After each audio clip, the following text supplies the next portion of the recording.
What's going on, guys? Welcome to the Movement Mindset powered by Station Athletics, episode number 2. I'm Chris Hardenberg. This is Joe Pasalacqua. So we just filmed the intro episode. I thought it would be really important. This episode is going to be titled, why us or why listen to us, something like that. There's a lot of podcasts out there. So many people have a podcast, and there's a lot of coaching people out there who are like, listen to me. It's like, well, why? Like, what have you done? What have you accomplished? Why are you an expert in the space? And so I thought it would be important to kind of outline why anyone would even listen to what we're saying. And I think, and just so you guys are aware, I'm going to tee Joe off and just kind of let him go. But I thought it would be important to kind of get into, kind of the origin story a little bit. What, we just celebrated 10 years. Where did Station Athletics start? Where did it come from? How did you get it started? So, I don't want to go back too far, but let's talk a little bit about, where everything got started. Yeah, it's good to understand that. For sure. Right? Because I want everyone to understand that I didn't have parents or family members that were, oh, you want to do this? Here's $150,000. Go figure it out. Right? It was actually the complete opposite. Yeah. Right. So when you look at that and you look at these gyms and you walk into them, and we have very equipped gyms. Sure. But from the get-go, and I'll kind of get into the origin of how this happened, is like I wanted to operate in a sense to where you needed what you needed. It was presentable, kind of for a progression. I learned this over time. Yeah. Right. So, just to get into the background a little bit. So I was a collegiate athlete. I ran track and field in college. I was a pole vaulter, decathlon, did all sorts of fun stuff, right?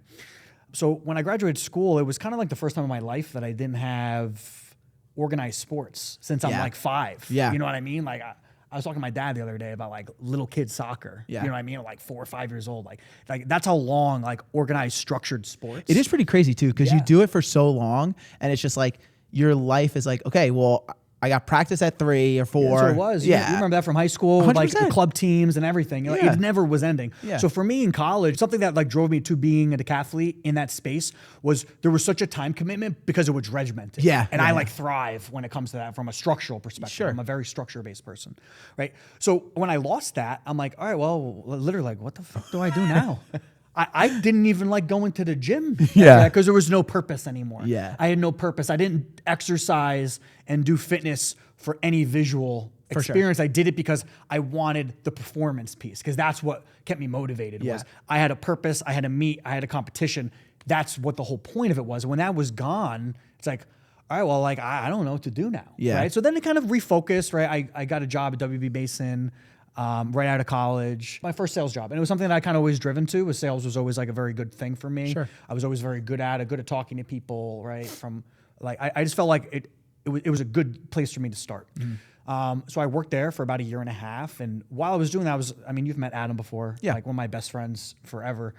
I went and I lived with him because he lived kind of close to where I was working, right? So stayed with him for a while, and he still does. He's worked at Lifetime Fitness for like, I don't know, 13, 14 forever. years. Yeah. Literally forever. He was a personal trainer, and he kind of like developed, and now he does grand openings of these locations. That's how long he's been there. And I was like struggling to just go to the gym while I was working, and I got like so tunnel vision into work. Yeah. So that was now my focus point, but then I just went to shit, right? I guess the best way to put it is like, I just wasn't working out, and people will hate me for this, but when I don't exercise, I just get really skinny. don't, we might want to cut that part out. Right. But so like, I'm trying to find something to do, and Adam is like yelling at me to go work out. And I didn't even have to pay to go to Lifetime because he worked there, and I had unlimited day passes there. Right. And I just wouldn't even go. So there was a gym up the road, and Adam bought me a month, for like just like my birthday or something. I can't remember what it was. Here, try this, please. Go to the gym. So then I went and I started going, and I just like fell in love with like CrossFit, immediately. I'm like, wow, this is great. I remember I did like my first class, and I got my ass beat by everyone, and I was like, I was very athletic, I was like, but I did this. I'm like, oh my God, this is unbelievable. I'm getting smoked by Susan. Literally, dude. I had like these. I'm like, oh my God, sit up, say I got this, and I can't walk the next day, right? So like, I just like instantly overnight just fell in love with that, and then like how much I fell in love with group training, because all it did was bring me back to that segment of my life of structure and organization. It was like practice again. So it was like practice all over again. And then, you know, like, and you did the same exact thing. Then you realize there's this whole competitive side of this. Yes. Right? To where, like, I went to a gym where the guy that owned it was, you know, he was like top notch, like regional level athlete. You know, I learned a lot from him, and you know, it was like a great place to start and be introduced to all that, right? You know, you start developing and you meet people, et cetera. And it was just like a great community place, right? So now it teed off. I moved somewhere where I knew nobody but one person. Right? I wasn't exercising at all, and all I was doing was working. So now I'm in a place to where it's like, okay, great. I have a group of people that all have something in common, right? From a fitness perspective. It's regimented now. And now I'm in a sense to where I'm like in a competitive atmosphere again, right? And surrounded by great people. Yeah. Right? So now you fast forward and it's like, so I leave the W. Mason space and then I get into the pharmaceutical space, right? So now I'm a drug rep and I'm traveling all over New Jersey and part of New York. Drug dealer Joe. Yeah, drug dealer Joe, right? So I'm doing all that, and then as I'm doing that, I'm competing in CrossFit more and more and more and more, right? And I get in the essence of like, man, like one day I just like. It's one of those days like I just like look myself in the mirror. I'm like, fuck this. If I got to put a suit on one more day and I got to do this for 35 more years, I'm going to jump off a roof. Right? It's like, I'm just not built like that. Like, I'm like, Chris knows this. One of the biggest reasons why I went into business for myself is I just don't like anyone telling me what to do. No. Period. Yeah. And it's a good and bad thing, and mostly a bad thing. Yeah. But but that's why I always wanted is like I have free game into doing this, and I was so passionate. When you're like so unbelievably passionate about something, you're not thinking about the financial outcome. Sure. You're thinking about the reward of if these people can do it, why can't I do it, and why can't I do it better than them? Yeah. Well, you're thinking like, I don't want to do this anymore. This sucks. And I was only a few years in corporate. Yeah, and that it's was like pulling teeth for 3.5 years. Yeah, and it's like I know I could do this better. Plus, I mean, not for nothing, but you come from a family that entrepreneurship was like a thing. Like your parents owned a gym, so it was not a scary thing. And you were the tunnel vision of like, I know I don't want to do this. And you have the mindset of like, I know I could do this better. So. Okay, so we're there. You hate corporate. You're like, I'm gonna open a gym. Yeah. So, how did opening the doors at Station Road even come to be? It's like, you know, the story is like so interesting about how I ended up in Sparta, New Jersey, of all places. If you're listening to this and you're not from the area or in New Jersey or know the area, it is this tiny little town in northwestern New Jersey where there's nothing except a private lake. Yeah, and it's one of the most beautiful places. In my opinion, in the state of New Jersey, right? That whole area is so great.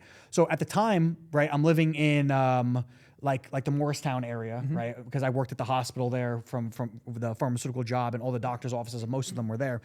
You know, my territory ranged from Western New Jersey all the way across into part of New York, Staten Island, and into like Central Jersey at that point, right? So, I'm driving around, and then a guy that actually still owns a gym in Warwick, New York, right? Him and his wife, at the time, opened up the second location. Oh, so that was their second location. This was their second location. It was the second location, and they were struggling, and I would work out with Ryan a little bit, and we got talking. And at the time, I'm looking all over the place. I looked in Madison, I looked in Morristown, looked in Jersey City, I looked in Hoboken, all these places. But at the end of the day, the problem was, you needed quite a bit of money. Yeah, all those towns are expensive. And the budgets that I had in my fucking head, I would have been out of business in 3 seconds, right? I'm like, 40, 50 grand, I'll be able to get that done. When in reality, it's like 150 probably in these places, right? And they don't mess around. So I'm like trying to so it ended up being a perfect situation where they were having a hard time. They were having some issues, and they were going to close. So I go up there and I see the space at the time, the original space, right? There was nothing there. There was a rig. There wasn't even flooring down. The pictures, There was like 3 wall balls, 9.5 kettlebells, right? It was like, there was nothing there. 5 jump ropes. There was nothing, right? Because the OG way of growing a business, CrossFit gyms were like nitty gritty garage gyms, right? And you'll see as we develop into this, that is not what we do. Sure. Okay. So I find this space. He's ready to close. I work something out with him. I can't remember at the time. I think it was like $5 or $6 grand. I bought the equipment, and I met the landlord there, who I'm very, very close with now, Bill from up in Sparta, and he helped me a lot start. But basically what I did was two major things. Okay. I had about $7,000 in a Roth IRA. Okay. All the money I had. Yep. That was it. I'm not a good saver. All right. It's all I had. Yeah. I'm 24 years old. Yeah. Right. And I'm like, I hate this so much, what I'm doing right now, that I want out fucking now. Yeah. I want out. Okay. So I liquidated what I had, the $7,000, and I paid the equipment in payments over like 4 or 5 months to Ryan and his wife. Yeah. And like, I don't remember what it was. It was like $1,000 a month or $1,500. I don't remember what the number was. And I had enough money for the first month's rent and not the security deposit. Oh my gosh. Okay. And the landlord helped me out, and I paid it off over time. But I took over. So then That's I'm like, crazy. all right, He great. even let you into the space. No, honestly, as I'm saying is, me and him have been like, he was good to me. Yeah. Right. And you find people like that, and they see something like, oh, this kid's gonna make it work. Yeah. Because I was like, I'm gonna make this work at all costs. I don't care what it is. Okay. Sure. So the other thing that I did was I had an apartment right in the Morristown area. Yeah. And my lease was coming up. I basically had two choices. I either re-sign for $1,700, $1,800 a month for this little tiny 1-bedroom apartment, or I take that money and I buy equipment with it every single month, and then I'm homeless. Volunteer homelessness. Yeah. So I made the choice to where I was like, okay, I'm just gonna stay in the gym and I'm gonna bite the bullet. I'm just gonna do this. Yeah. Okay. So you fast forward. So this is now the beginning of March of 2014. Okay.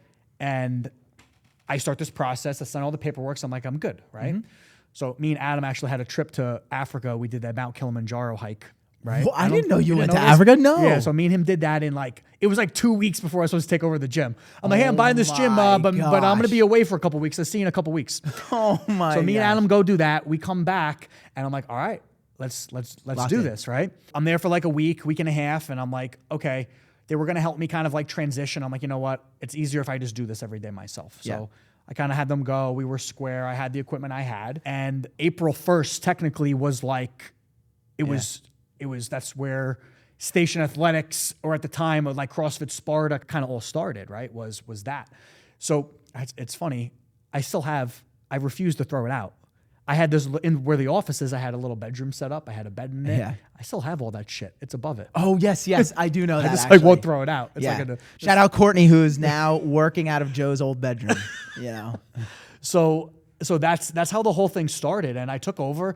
I had at the time coached like 2 classes ever, right? I knew fitness. I knew how to teach it. I just didn't know how to run a class. Yeah. So the first thing that I did was I'm like, okay, this is how I'm gonna figure out how to do this. I'm gonna figure out how to run a proper class. And I inherited like 7 or 8 people right away. But I didn't even know how to market. Yeah. Or do advertising. Yeah. Right? Other than I print flyers and go bring them places. But guess what? I was broke. I didn't have any money to do that.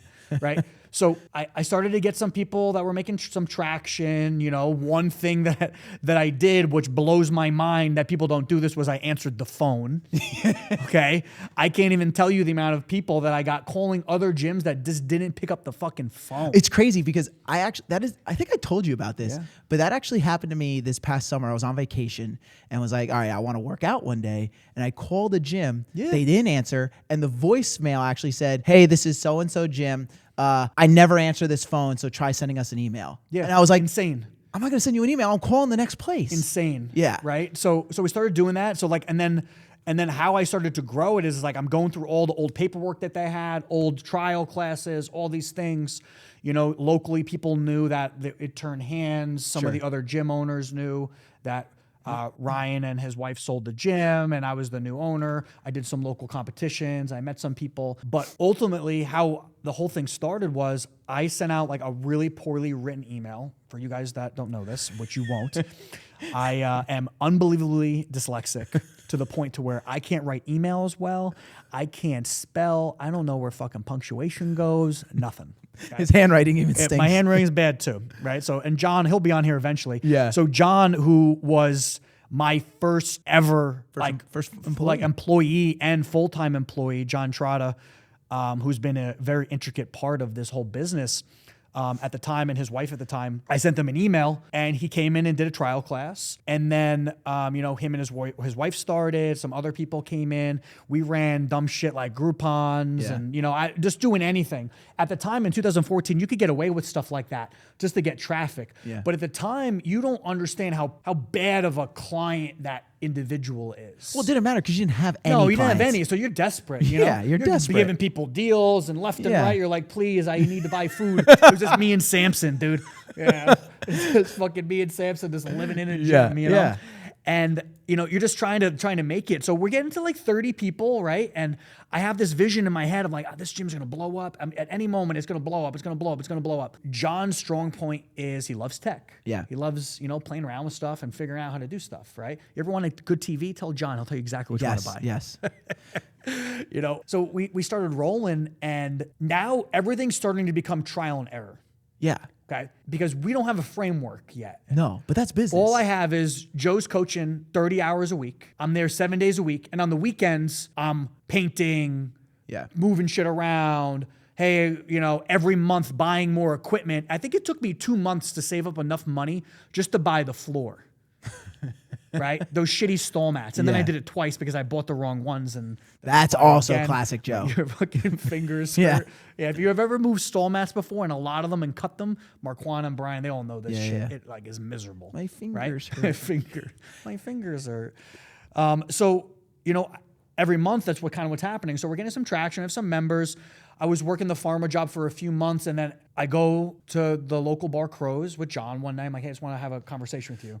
And I go, I really want you to come on full time. How do we make this work? At the time, he was working a full-time job, making money, but nothing like. Yeah, but he hated that too. But he hated the job. Yeah. He was driving to Fairfield every day. And what I'm about to say is basically one of my pride and joys about this is to take people like John and people like you and some of our other employees to be like, wow, I can make a living doing this. Yeah, for sure. Right? A good living doing this. And I don't have to work in a corporate environment where I have to go work a 9 to 5 every single day. Yeah, and have the soul sucked out of me for 35 years. Literally, you've done it. Yeah, it sucks. Everyone's done it.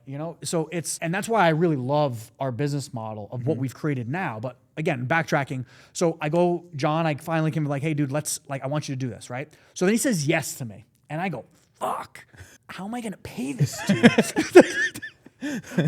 Typical Joe one. I'll figure it out later. I'll figure it out as we go, right? So I hire him full time, right? And he went for like not a lot of money, and we hit the ground running, right? We redo the website, we figure out how to do Google ads, and we start rolling. So this is still 2014. I was just about to ask. It's 2014. This is still 14. I believe it was August or September. So John has only known me like less than 6 months. That's crazy. Right? And he's like, I want to do this. Yeah. Right? So he starts going, and it's like, me and him are so similar in a lot of ways to where we are like really good problem solvers. Sure. There's an issue, even if we created the issue. Yeah. How are we going to figure out how to do this? So we worked really, really well together, and we worked really well on opposite spectrums. I'm like, John, we need to get all these things done.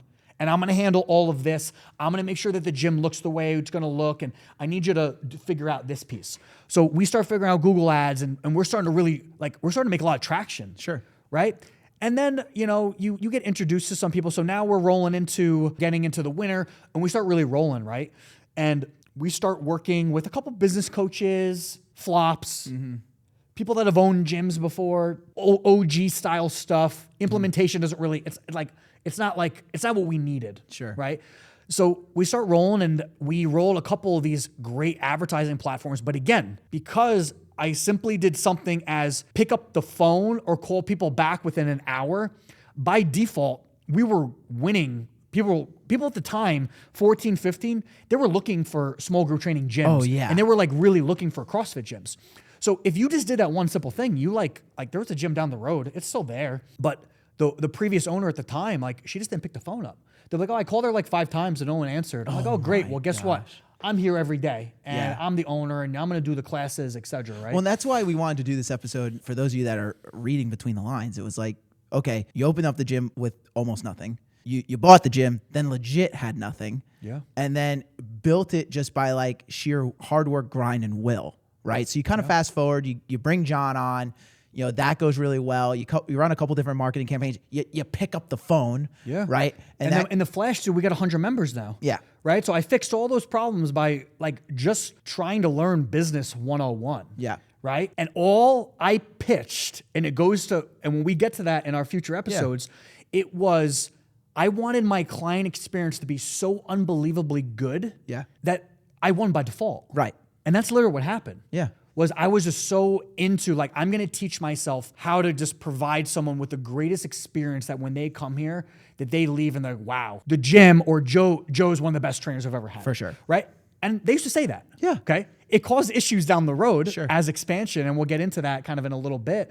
But that's basically all like, that was the whole concept. But I opened a gym with no money, basically. Yeah. Less than $10,000, right? I had no debt.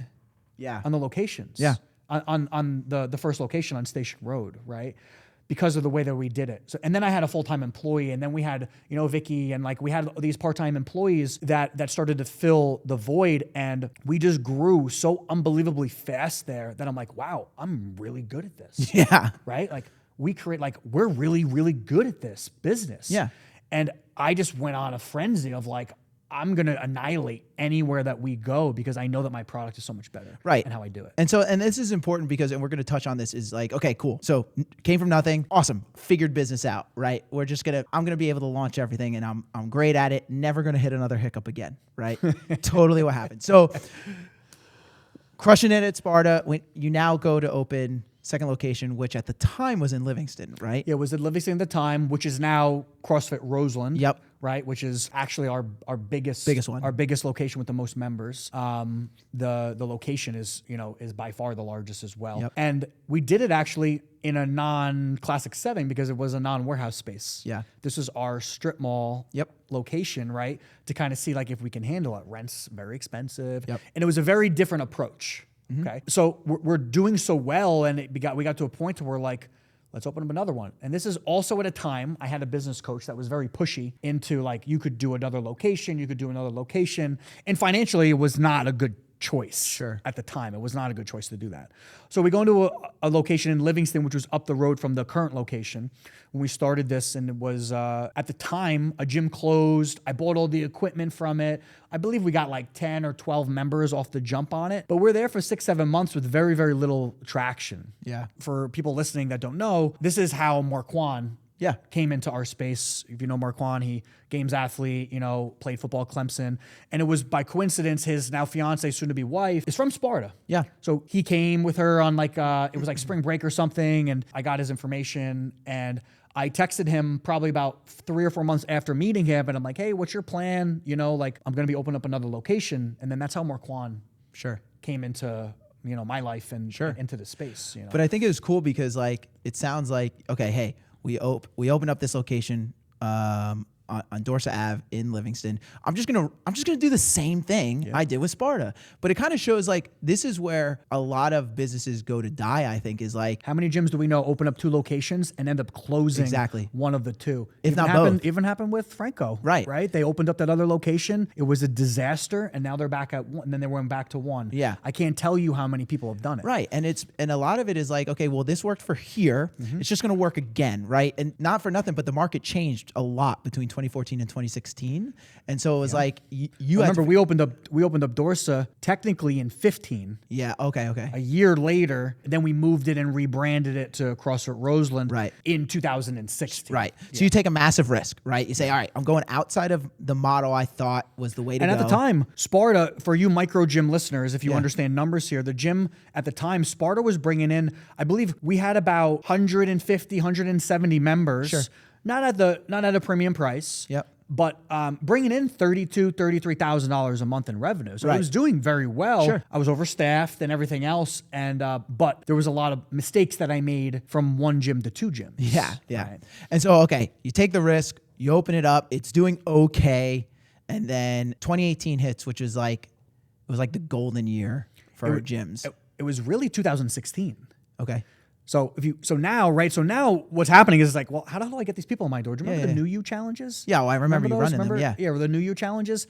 Was it Tommy Hackenbrook? Yeah, the face of those. Remember him, the games athlete? So there was a company out of Canada that started running what's called the New You marketing campaigns. And they were challenges, 4-week or 6-week challenges. It was like $200 or $250, but they ran all the advertising for Yeah, it was online marketing. right? So this is when me and John were dabbling with trying to figure out social media advertising. So we started running New You challenges. And when we opened up Roseland, this is when Brian started working with us. Yeah. Brian Horvath, who was, I competed team with him at the semifinals, for, Fitness Like a Pro for years, right? Still see him on a daily basis, right? So Brian was working at another gym, came over, started working full time because I needed one more coach to coach between the two gyms. Yeah. Because the model at the time was I didn't like part-time staff. Yeah. Very different than what it is today. Sure. Right. But so I had, at the time, we had Marquand, we had John, and then we had Brian, and then we had two heavy part-time coaches at the time, which was Ashley and Vicky at the time, right? So, and that's kind of that's what the staff was. We ran into problems with it. We won't get into that now, but so Brian started running. I hired Brian because these New You or these challenge programs that we were doing were so fucking busy that I needed a staff member literally just to coach the classes. And I'm talking about like, if you've ever been to Sparta, at the time, it was only like 2,000 square feet. I didn't have the extension at the time. Right. I had to rent the gym next door, which is like a PAL building, just to run these classes. Because we had like, Brian did tell me we that. had like 60 people in this program. Right? And that's why I'm like, Brian, I need you to come do this. It's a very similar origin story to you when you started. We'll get to that very soon.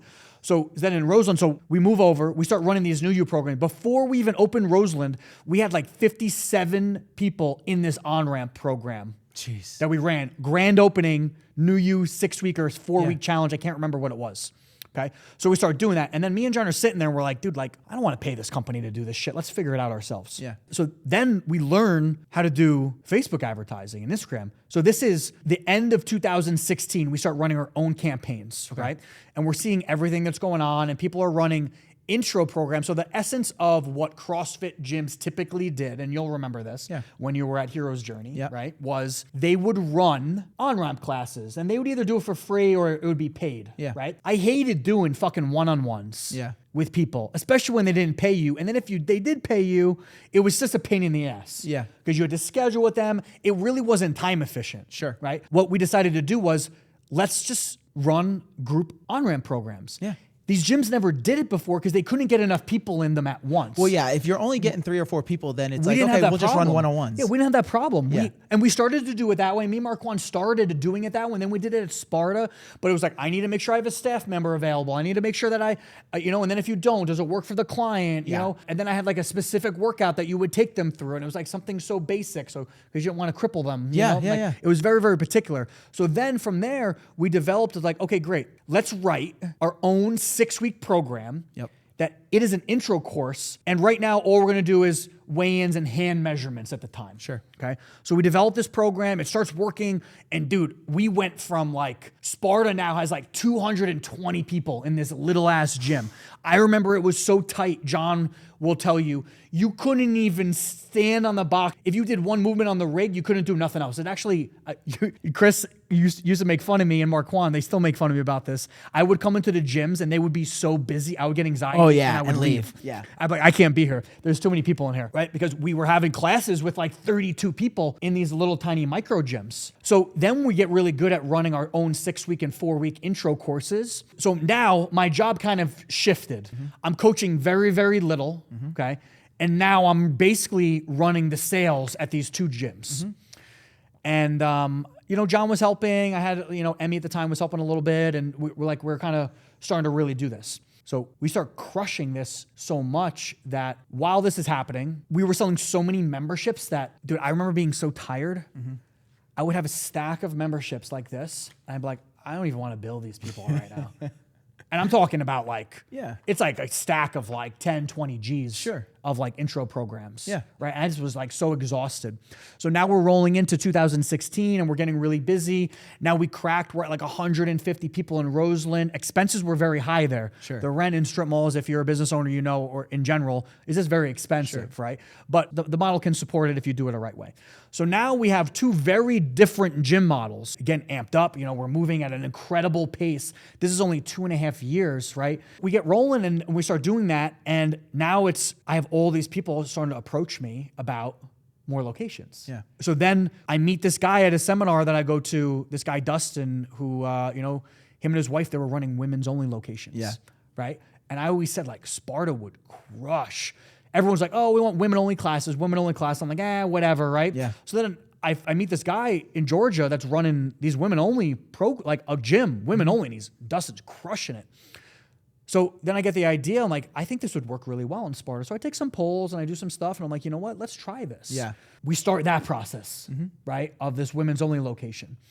And 2017, we get rolling. We get through zoning, and now we have this 6,000 square foot women's only gym.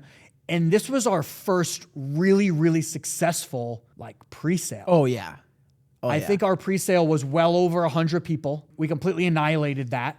And at the same time, while this is happening, we were in talks of a partnership in a gym in Verona and expansions in Sparta, the main location with the build out to add another 1,500 square feet, which is now the backside of the gym.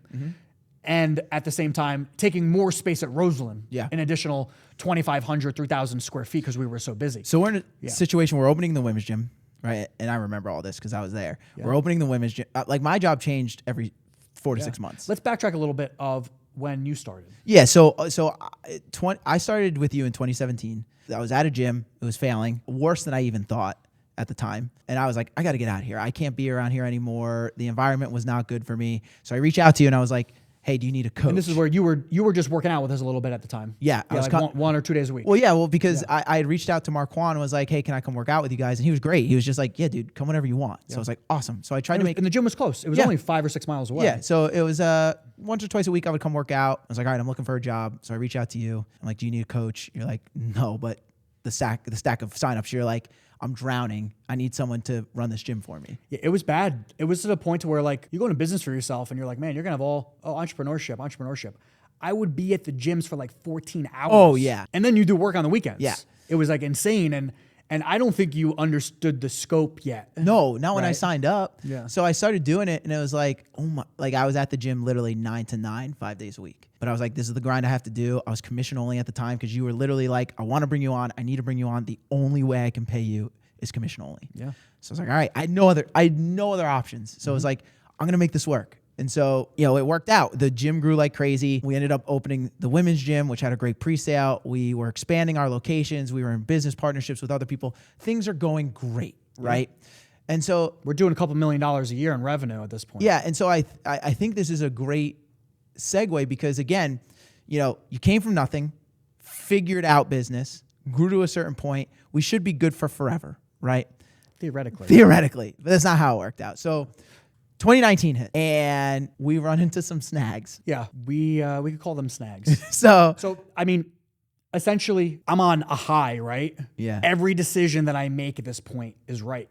Right? Like, yeah, for like 2 years so straight. you almost like blend in your head. It doesn't matter what anyone else thinks because every choice that I've made in the last 3 to 4 years, 4 years have been spot on and everything has worked out. It almost blinds you. You put like goggles on to a sense to where like, well, I'm going to make a decision on this and I'm going to make sure it works out and we're going to figure this out. Yeah.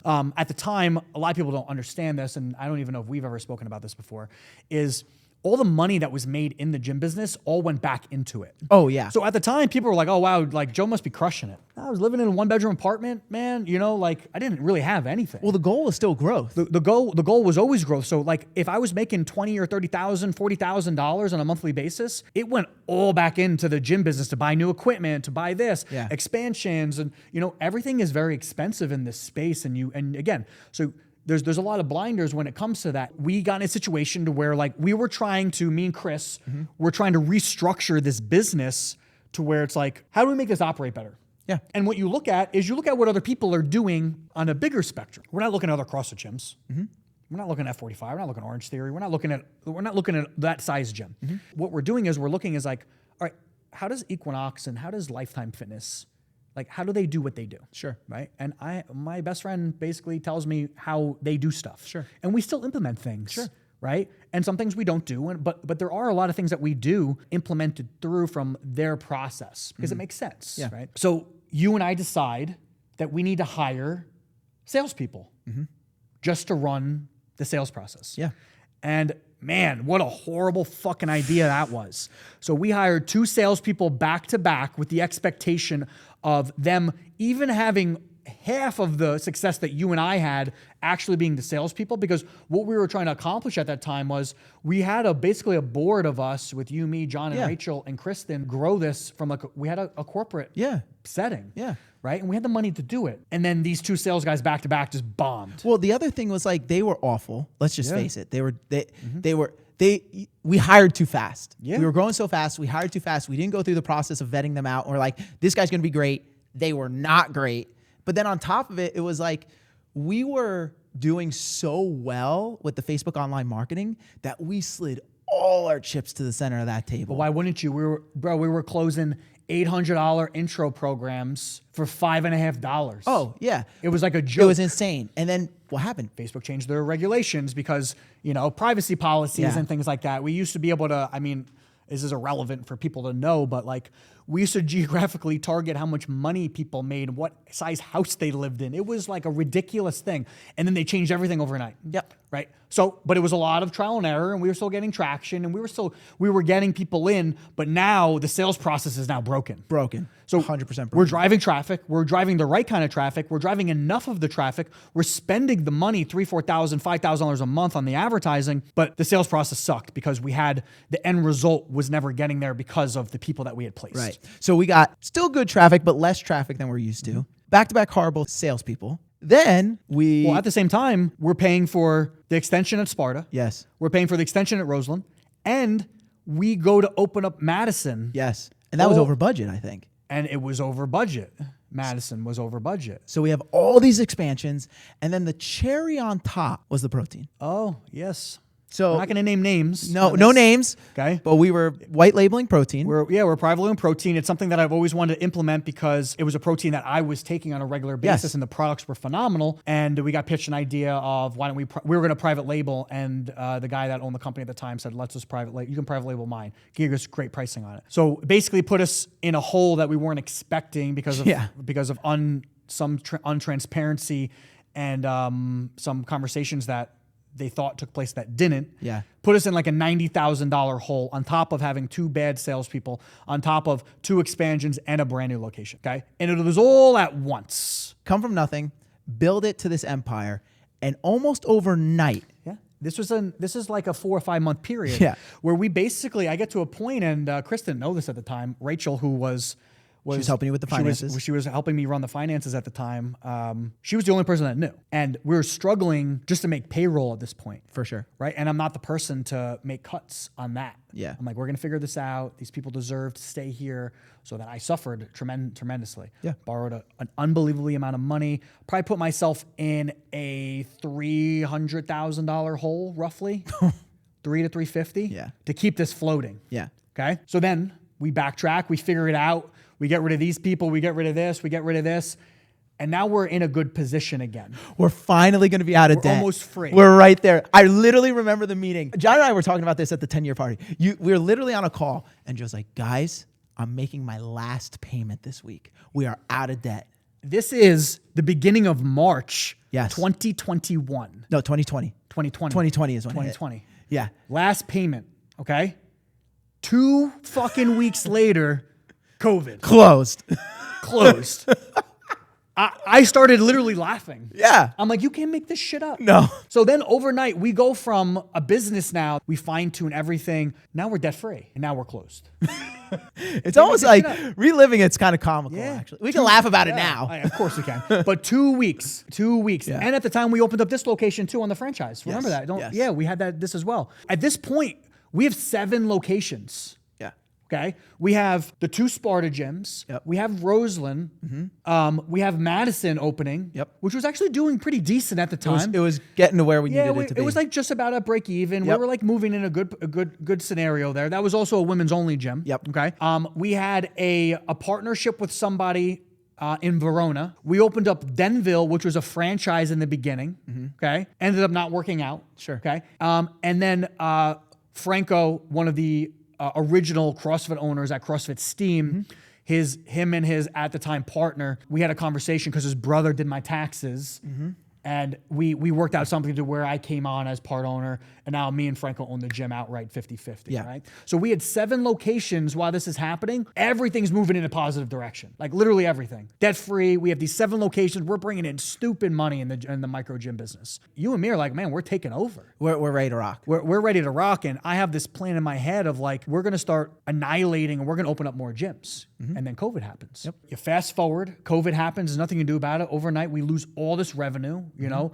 We're like so grateful that we had enough people that were participating in our online classes. Oh my gosh. Shout out to the members It was like, I don't think people understand the essence of what they did and what they kept alive. No, because honestly, like, you know what it is? It's like with our gyms, it's such a community, and people, we talked about it at the 10-year party. You get to know the staff. People end up dating. They end up getting married. Like how many, I mean, I can think of at least 2 or 3 off the top of my head that are like, yeah, they met at the gym and now they're married and they have kids. Yeah. And so it's like, that's so strong. And to be able to be like, guys, usually they're asking us, like, help me get to my goals, help me get to my goals, help me get to my goals, right? And we provide.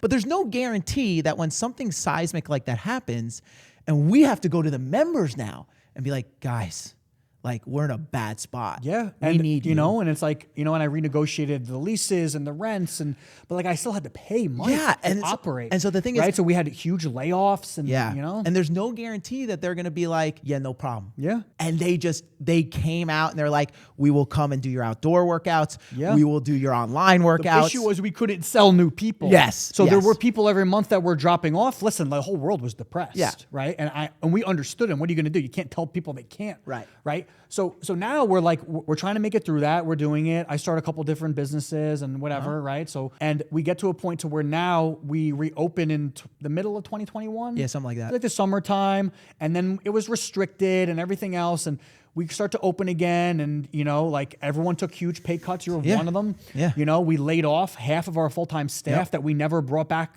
to full-time. COVID was an awful, awful thing for our business and other businesses in general, entrepreneurship, right? One thing, it showed us that we could operate way cleaner. Yeah. So it was like a disaster, but now you fast forward and it's realigned what we were doing really well and what we could be improving on. Yeah. Right. And we reamped the entire business around this. And it took us over 2 years to do that, to where the world started to operate and people going back to the gym and everything else. And then we got into a situation to where we closed Madison. We cut ties with our one business relationship in Verona. We cut it here. We cut ties in the Denver location, which is our full location now. Yep. And we dropped down to 5 locations. Downsized one of them to make them work. And you and I have been talking this for about a year now. We're in a situation now to where we are going to start exploding again. So we're about to do in the next year what we talked about 4 years ago. Yeah. And that's why I thought this episode was important. And I knew it was going to be longer than most of our other episodes because it's 10 years to reflect back on. Yeah. But I thought it was important because, again, I wanted to create a framework for you guys that it's like, Joe didn't come into this where, you know, some business owners come backed by their mom and dad. You didn't have financial backing from mom and dad. You didn't have anything to start the business with and figured it out. And then on top of it, you see a lot of these people and who are successful in business, and it's just assumed they figured it out and never were back up against the wall again. And that did not happen. There were 2 separate times. So there was the starting it, then there was the debt that literally we almost went under. And then on top of it, it was the pandemic. And so it was like to figure that all out with the team we had in place. That's why what we get into over the next, you know, hopefully forever, right? Episodes. That's why it's important to hear what we're saying, is because we're not the people who say, do as I say, not as I do. It's like, no. Yeah. This is what we do. Yeah. We live this to our core. And this is why we do it, is because we've had to figure it out the hard way. Yeah. That's why, again, when, like I told you about this before, about we'll never do a franchise again. We'll never do a partnership ever again. These gyms are all privately owned. Yeah. Right? And that's by design. And it's by design, because I can't tell you the amount of people, even employees, that are like, oh, let's try this. They're like, dude, we tried that shit already. It don't work. Yeah. I go, otherwise I would have you do it. Yeah. Because everything is trial and error. We built a model to where we give the best client experience to somebody. We build great communities. We give everything to them included into their membership, right? That like people are like, oh, I get all this. Yeah, because every other gym is like, pay extra for this, pay extra for this, pay extra for this. And it was important for us to give all of that because at the end of the day, those people are coming in here for a certain goal and we should be bending over backwards to get them there. You know, it kind of speaks to all of that on why our client experience is so important to us. And that's, again, that's the basis of everything. That's why we were able to survive the pandemic, is because if it was all about, listen, let's be real. You and I look at numbers because growth of the business is important to support the people that we hire, right? But at the end of the day, we know that there's people that come into the gyms every single day looking to accomplish something. And I feel like for a lot of these big franchisees, it gets lost. No, and it does. And like even take Kevin. So Kevin's one of our full-time employees here at Denville. Yeah. He came from Orange Theory and he was blown away, and he still is, about the process that we create. Yeah. Right? Because these cookie cutter gyms, they're trendy. Yeah. This is what they all say it. They're all fucking trendy. This is what they do. This is why their client experience is bad and why people leave after 2 months. Yeah. And no value. And that's why we want to keep them privately owned, is because we want to be in complete control of the client experience, because at the end of the day, if we're going to put the helmet on something and we're going to put Station Athletics on something, we want that to stand for something. Yes. And that's an unbelievable client experience. And so, you know, this kind of gives you a framework, guys, of like, at the end of the day, why listen to Joe when he talks about the gym business? Why listen to me when I talk about the gym business? And it's because we've built these systems and processes over the last decade, and we're growing to these new levels. And it's all built on serving the people who come into our doors. And so we wanted to take the time to kind of dive into that, so you guys have an understanding of like, okay, if I'm going to be in this and listen to what these guys have to say, you want to make sure that there's some value behind that. No, of course. And that's what the whole point of the whole brand was. Yeah. The whole point of the brand is like, you don't talk. I went to schools before and I talk to young kids all the time, right? It's like, you don't understand that you need to live what I lived through. Yeah. Right? From the ups and downs, because it's that much more like of a rewarding piece For of sure. like, you did this without any help. But a lot of the times when you have too much help, it cripples you on decision making. Yeah. You know, it's when your back's against the wall, you figure it out. Yeah. You know, and that's why I love this business so much. Yeah. Because it's challenging, right? And then you kind of mentioned it before, something I'll kind of end with. The reason why that we went back to the client experience as being like the number 1 priority is because obviously you want people to come to the gym. Like one of the key things is like, when people don't come in, we call and text them in days. Yeah. Like, where are you? Yeah. Right? The old model used to be what, Chris? Oh, you hope they don't show up. Oh, they haven't been here for 6 months. Let's just not text them. Yeah. I mean, let's not call them to see how they're doing. That's quite literally, and this is why, you know, hate's a strong word, but I really don't like them. That's the model for Planet Fitness. Yeah. They hope you don't show up. Yeah, it's all absentee membership Yeah. based. A lot of the gyms are like that. They operate on absentee. We want people to be there. We want them to use their passes. We want them to come more. We want them to upgrade. We want them to do the add-ons. That we want them to do our internal challenges. We want them to come to our seminars. Yes. We want them to come to everything, our community events, our nights out. We want that, right? And how do you do that? You make them show up. And you make them buy into of why the value of this is worth it. Yeah. And that's why everything that we redesigned over the last 2 years has been based around that. 100%. Right? And that's why we continue to grow at a ridiculous rapid pace. Yeah. So listen, guys, you know, we got more coming. Remember, like and subscribe to us on YouTube and Instagram, and we'll see you on the next one. Peace.